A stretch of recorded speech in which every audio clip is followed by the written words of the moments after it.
तीन तिगाड़ा काम बिगाड़ा। तीन बहुओं के रवैये से सासू माँ बहुत परेशान थी। दरअसल बात ये थी कि तीनों बहुओं में किसी बात को लेकर अनबन हो गई थी। तब से ही तीनों एक दूसरे से मुंह फुलाए रहती थी। ना कोई सीधे मुंह किसी से बात करती, ना किसी का कहना मानती। पड़ोसी भी इस बात को जानते थे और जाने कैसे कैसे बातें भी करते। इसीलिए सासू माँ ने तीनों बहुओं को तुरंत अपने कमरे में बुलाया।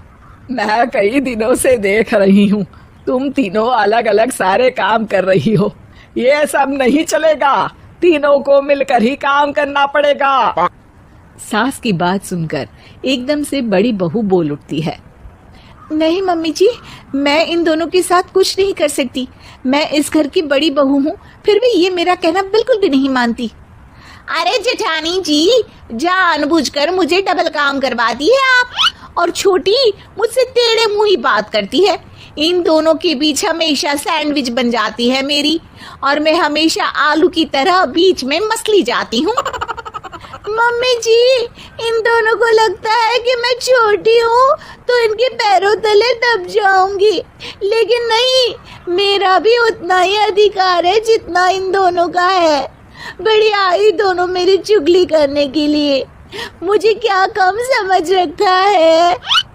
तीनों बहू एक दूसरे से बहस करने लगती है और सास दोबारा ये देखकर टेंशन में आ जाती है और सबसे कहती है, चुप हो जाओ, अब से तुम तीनों सारे काम एक साथ करोगी।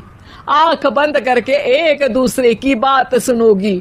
तुम तीनों इस बात को गांठ बांध लो, वरना अगली छुट्टियों में तुम्हारा अपना मायके जाना कैंसिल। सास की बातें सुनकर डर के मारे तीनों हामी भर देती हैं। जी मम्मी जी, मैं समझ गई। हाँ मम्मी जी, जैसा आप कहें। आप जो कहेंगी मैं वही करूंगी। तीनों बहू सास की बात को गांठ बांध लेती है और वादा करती है कि अब से सारे काम वो तीनों एक साथ मिलकर ही करेंगी। ये सब देखकर सास खुश हो जाती है और वहां से चली जाती है। नीचे जाकर वो देखती है कि घर में शर्मा जी आए हुए होते हैं। सास जोर से आवाज लगाकर कहती है, अरे बहू, जरा चाय बनाकर तो लाना, शर्मा जी आए हैं। सास की बात सुनकर तीनों बहू तुरंत किचन की ओर भागती है और चाय बनाना शुरू कर देती है। मुझे तो एकदम मसाले वाली कड़क चाय पसंद है, तो हम शर्मा जी के लिए मसाले वाली चाय ही बनाएंगे। अरे नहीं दीदी, गर्मी के मौसम में मसाला चाय कौन पीता है? मैं तो शर्मा जी के लिए इलायची वाली चाय ही बनाऊंगी। ये कैसी बात कर रही हैं आप दोनों? मेरी मम्मी ने सिखाया है कि मेहमान को ज्यादा दूध और शक्कर वाली चाय देनी चाहिए, वरना वो घर वालों को कंजूस समझते हैं। तो मैं तो शर्मा जी को ऐसी ही चाय दूंगी। तीनों बहुएं अपने अपने तरीके से चाय में शक्कर, मसाला, पत्ती सब डाल देती है। उबलने के बाद तीनों मिलकर चाय बाहर लेकर जाती है और शर्मा जी और सासू माँ को देती हैं। चाय पीने के बाद शर्मा जी सासू माँ को देखकर शर्मा जाते हैं और शर्मिंदा महसूस करते हैं कि आखिर उन्होंने चाय पीने के लिए हामी क्यों भरी। सासू माँ भी चाय पीना शुरू करती है और कहती हैं, अरे बहू, ये कैसी चाय बनाई है? चाय है या मीठे दूध की बासुंदी? हाँ, चाय अच्छी नहीं लगी क्या? कोई बात नहीं, हम पराठा बनाकर लाते हैं। चलो चलो अंदर। हाँ हाँ चलो, हाँ आती हूँ मैं भी। नहीं नहीं, मेरा पेट चाय ने ही चौपट कर दिया, वही काफी है। पराठे से पोपट नहीं करवाना, मैं तो चलता हूँ। शर्मा जी चुपचाप पतली गली से निकल जाते हैं। अगले दिन सास बहुओं से कहती है, अरे बहू, जाओ जाके ऊपर के गेस्ट हाउस की सफाई कर दो। कल हमारे यहाँ मेरे दूर के रिश्तेदार आने वाले हैं, तो पूरे कमरे को चमका देना, समझी? तीनों बहू सास की बात को मानकर ऊपर सफाई करने चली जाती हैं और तीनों कमरे की सफाई चालू कर देती है। बड़ी बहू मकड़ी के जाले साफ करती है, तो बीच वाली झाड़ू लगाना और छोटी वाली सर्फ डालकर जमीन धोना शुरू कर देती है।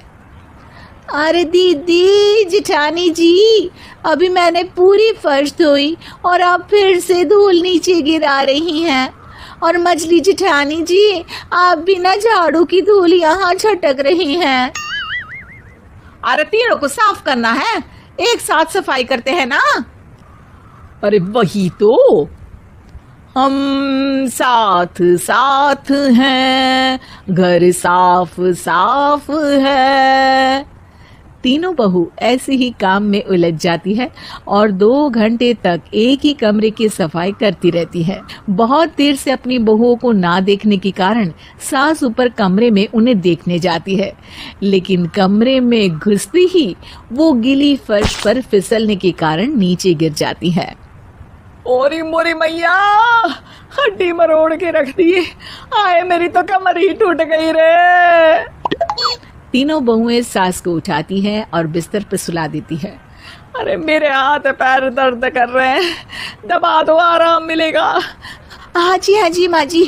अरे जी माँ जी, जी माँ जी। और तीनों बहुएं एक साथ सास के हाथ को दबाना शुरू कर देती हैं।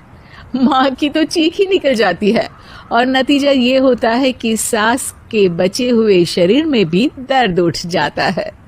हाय राम, ये क्या कर दिया तुम तीनों ने। अरे मेरी तो किस्मत ही फूटी है कि तुम जैसी बहुएं मुझे मिली। हे भगवान, पूरे शरीर में दर्द बढ़ गया है। अब तो पता नहीं कि चल भी पाऊंगी या नहीं। माफ करो, मुझे गलती हो गई मुझसे कि तुम तीनों को एक साथ काम करने के लिए बोला। सोचा था तीनों मिलके अच्छे से काम करेगी, लेकिन बड़े बुजुर्ग सही कहते थे कि 3 तिगाड़ा काम बिगाड़ा। तुम लोगों ने ये बात ना आज साबित करके दिखा दी। तुम तीनों को तो समझाना यानी मानो भैंस के आगे बीन बजाना है। तुम्हें अकेले अकेले काम करना है ना, तो अब से तुम अकेले ही अपना अपना काम करो। तीनों बहुएं वहां से जाने लगती है। अरे कहाँ जा रही हो? आप ही ने तो कहा कि अपना अपना काम करो, तो मुझे मुल्तानी मिट्टी लगानी है। अरे मुझे भी तो नेल पॉलिश लगानी है, मुझे ना मेहंदी लगानी है। सास अपना सर पीट लेती है और कहती है, अरे मुझे भी लगाना है कुछ। क्या माँ जी? क्या माँ जी? क्या माँ जी? तुम्हारे घर वालों को फोन तुम्हारी हरकतें बताने के लिए।